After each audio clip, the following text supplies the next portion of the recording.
ওকে নিয়ে যান গাড়িতে একদম সাংবাদিক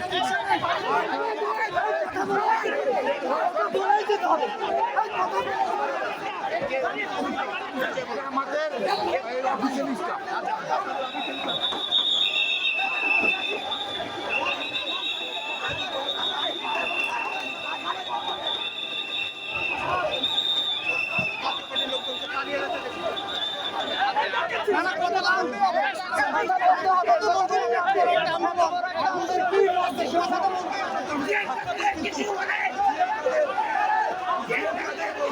পুরো ইচ্ছাকৃতভাবে পুলিশকে দিয়ে পুলিশের উপর হামলা করা হয়েছে।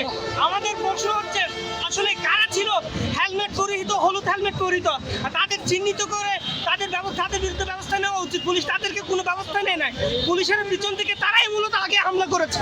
যখন আসলে যে এই পরিস্থিতিতে স্বাভাবিক হয়, গণ অধিকার পরিষদের নেতাকর্মীদের যখন ধাওয়া দেয় পুলিশ সেনাবাহিনী, লাঠিচার্জ হয়, পরে পরিস্থিতি শান্ত হয়ে যায়। প্রায় আধা ঘন্টা 22-23 মিনিট পর জিএম কাদের এখানে নামার পর তার সঙ্গে প্রায় 7-8 জন ছিলেন, তাকে এবং তার মহাসচিবকে প্রোটোকল দিচ্ছে। তো আমরা যখন এখানে বক্তব্য নিচ্ছিলাম তাদের নেতাকর্মীদের, তখন মনে হচ্ছে আমরা গণমাধ্যমগুলো তার দিকে এগিয়ে যাই, বলি যে আসলে এই যে পরিস্থিতিটি হলো এবং তিনি বেশ কিছুক্ষণ এখানে অবরুদ্ধ ছিলেন, এই ঘটনাটা কী ছিল, এটার উত্তর তিনি না দিয়ে গণমাধ্যম কর্মীদের ধাক্কা থেকে শুরু এক পর্যায়ে কিন্তু হাতাহাতির ঘটনা ঘটে। আমার একজন গণমাধ্যম কর্মী নিচে পড়ে যায় এবং একজন সঙ্গে আরও কয়েকজন পড়ে যায়, তবু কিন্তু ধাক্কা থেকে পরে তিনি গাড়িতে ওঠেন, ভালো কথা। আমরা অনুরোধ করছিলাম যে আপনি একটু নামেন, গণমাধ্যম কর্মীদের কেন ধাক্কা দেওয়া হলো, কেন নিচে ফেলাই দেওয়া হলো সে বিষয়ে আপনারা একটু কথা বলেন।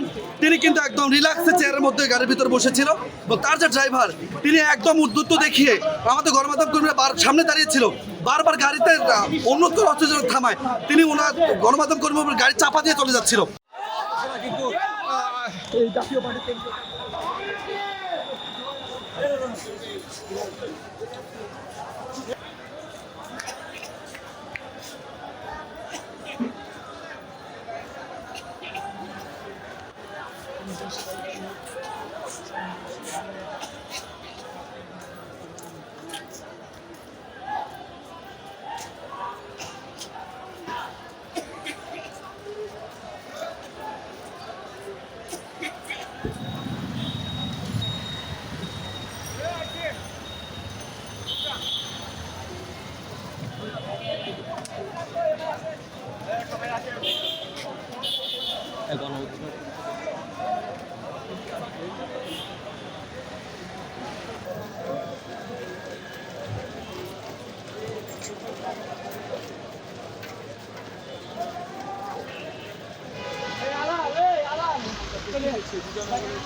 এই জাতীয় পার্টি